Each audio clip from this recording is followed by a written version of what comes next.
Assalamualaikum warahmatullahi wabarakatuh. Perkenalkan, nama saya Nuriana Arianti, perwakilan dari kelompok 6 yang beranggota Revi Mariska, Nuriana Arianti, Ezhar Dwi Maliki.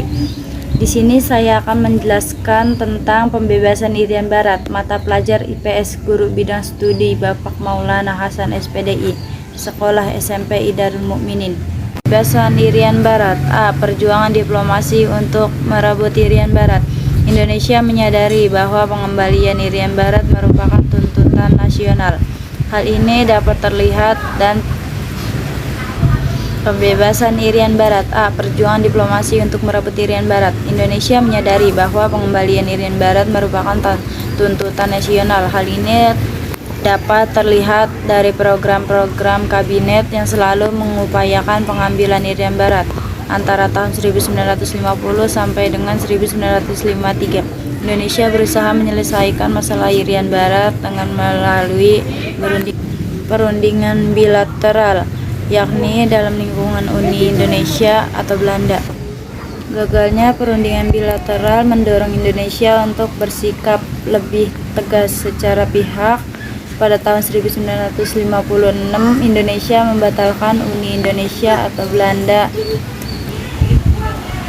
Hubungan Belanda dan Indonesia bukan lagi dalam ikatan khusus, melainkan sesuai dengan hukum internasional. Akibat perjuangan damai melalui diplomasi menemui jalan buntu, Indonesia terpaksa mengambil sikap keras konfrontasi. Sikap Indonesia tersebut kembali diperlihatkan oleh Presiden Soekarno dalam pidato di depan sidang Majelis Umum PBB. Telah hampir 10 tahun Indonesia berusaha menyelesaikan Irian Barat dengan penuh toleransi dan kesabaran. B. Perjuangan konfrontasi untuk merebut Irian Barat. 1. Konfrontasi ekonomi. Bentuk konfrontasi ekonomi dilakukan dengan tindakan-tindakan sebagai berikut. A. Pemerintahan Indonesia melarang beredarnya terbitan berbahasa Indonesia. B. Perjuangan konfrontasi untuk merebut Irian Barat. 1. Konfrontasi ekonomi. Bentuk konfrontasi ekonomi dilakukan dengan tindakan-tindakan sebagai berikut. A. Pemerintahan Indonesia melarang beredaran terbitan berbahasa Belanda. B. Semua perwakilan konsuler Belanda di Indonesia dihentikan mulai 5 Desember 1957. 2. Konfrontasi politik. A. Pada tahun 1956 secara pihak Indonesia membatalkan hasil KMB yang dikukuhkan dalam Undang-Undang Dasar Nomor 13 Tahun 1956. B. Indonesia memutuskan hubungan diplomatik dengan Belanda pada tanggal 17 Agustus tahun 1960. C. Penentuan pendapat rakyat atau peperan Irian Barat. Konfrontasi Indonesia dengan Belanda mengenai Irian Barat mendapatkan perhatian dunia. Badan PBB pun mulai menunjukkan perhatiannya dengan mengutuskan Ellsworth Bunker atau seorang diplomat Amerika Serikat untuk menengahi perselisihan antara Indonesia dan Belanda.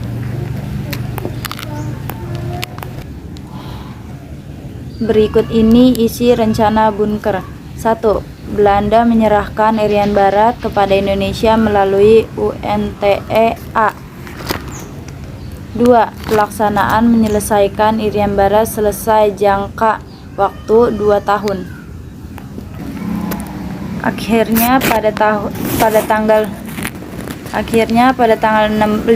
Agustus 1962 Belanda bersedia berunding dengan Indonesia. Perundingan menghasilkan kesepakatan yang diberi nama Perjanjian New York.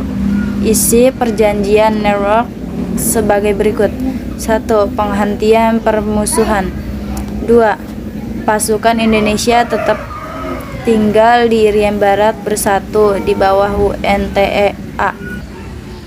3. Bendera Indonesia mulai berkibar 31 Desember 1962 di samping bendera PBB. 4.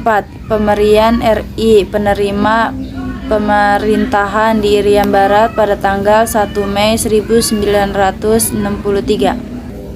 Sebagai tindakan lanjut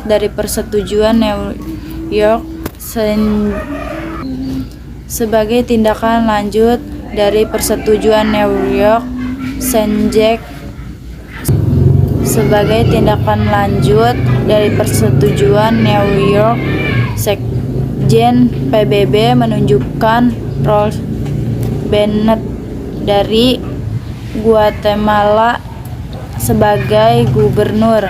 UNTEA merangkap wakil Sekjen PBB di Irian Barat. Dewan Musyawarah Veteran dengan suara bulat memutuskan bahwa Irian Barat tetap merupakan bagian dari Indonesia.